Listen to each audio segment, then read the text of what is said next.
Assalamualaikum warahmatullahi wabarakatuh. Jadi kita semua di sini itu akan menceritakan kembali tentang novel yang bercerita dongeng buku paruh. Saya Tristan Rupajari sebagai pembaca bagian 1.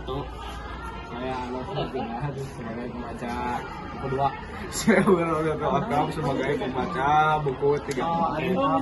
Oke, terima kasih. Wassalamualaikum warahmatullahi wabarakatuh. Cerita berfokus pada Serintil, seorang gadis muda yang sejak kecil telah menunjukkan bakat alami sebagai ronggeng. Keistimewaannya diyakini karena ia telah dirasuki roh indang, yang dalam kepercayaan masyarakat Tuku Paruk adalah tanda bahwa seseorang ditakdirkan menjadi penari ronggeng. Duku Paruk sendiri adalah desa yang miskin dan terisolasi dengan sejarah kelam yang melibatkan tragedi massal akibat keracunan tempe bongkrek yang menewaskan banyak penduduk, termasuk orang tua Serintil. Kasus seorang anak laki-laki yang dekat dengan Serintil sejak kecil mulai merasakan perubahan. Ketika Serintil resmi menjadi ronggeng, ia melihat bahwa Serintil bukan lagi miliknya sendiri, melainkan milik semua orang yang mengaguminya di desa. Perjalanan Serintil menjadi ronggeng tidak hanya membawa pada ketenaran, tetapi juga pada dilema antara menjalani takdir sebagai ronggeng atau mencari kehidupan yang lebih bermartabat. Sementara itu, Rasus memilih jalan berbeda. Ia bergabung dengan militer dan meninggalkan Dukuh Paruk, berharap bisa mendapatkan kehidupan yang lebih baik dan bebas dari tradisi yang mengekang. Namun, cintanya pada Serintil tidak pernah pudar, dan ia selalu diliputi keraguannya tentang keputusannya sendiri. Cerita berlanjut dengan perjalanan hidup Serintil dengan benar-benar menjadi ronggeng yang terkenal. Namun, ketenaran membawa konsekuensi berat. Ia semakin sadar bahwa kehidupan sebagai ronggeng bukan hanya soal menari dan menghibur, tapi juga menjadikan dirinya sebagai objek bagi laki-laki yang menginginkannya.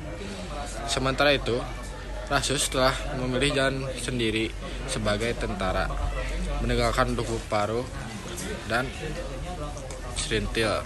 Meski demikian, ia masih memiliki perasaan yang dalam terhadap Serintil dan sering dilanda dilema antara tugasnya sebagai prajurit dan cintanya yang belum padam. Di tengah perjalanan hidupnya, Serintil mulai menyadari kekosongan dalam dirinya. Ia merasa bahwa selama ini hanya menjadi simbol hiburan dan bukan seorang perempuan sejati yang bisa mencintai dan dicintai dengan tulus. Serintil juga semakin terjerat dalam dunia politik tanpa menyadarinya. Ketika kelompok tertentu mulai memanfaatkan pengaruhnya sebagai ronggeng dalam situasi sosial dan politik yang memanas.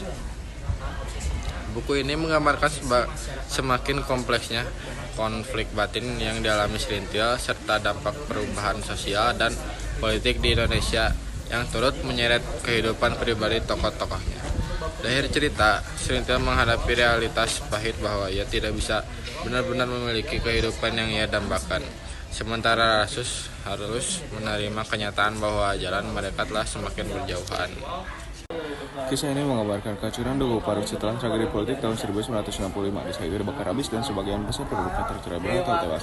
Mereka yang selamat menghadapi penderitaan akibat kelaparan dan kemiskinan yang semakin parah. Serintil sebagai ronggeng yang pernah terkenal kini mengalami nasib tragis, ditangkap dan dipenjara tanpa alasan yang jelas. Hanya karena pernah berhubungan dengan sekelompok yang dianggap berbahaya dalam penjara. Serintil mengalami penderitaan fisik dan mental yang membuatnya mempercayakan merasa hidup dan kebebasan. Sementara itu, Rasus yang telah menjadi tentara kembali ke Dukuh Paruk.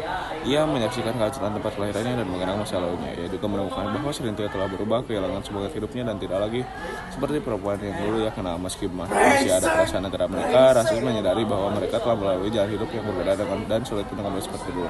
Dari cerita, Serintil memilih untuk kembali ke Dukuh Paruk yang pernah melanda. Ia tidak lagi menjadi ronggeng, tetapi berusaha menemukan kembali dirinya di tengah puing-puing kehidupan yang tersisa.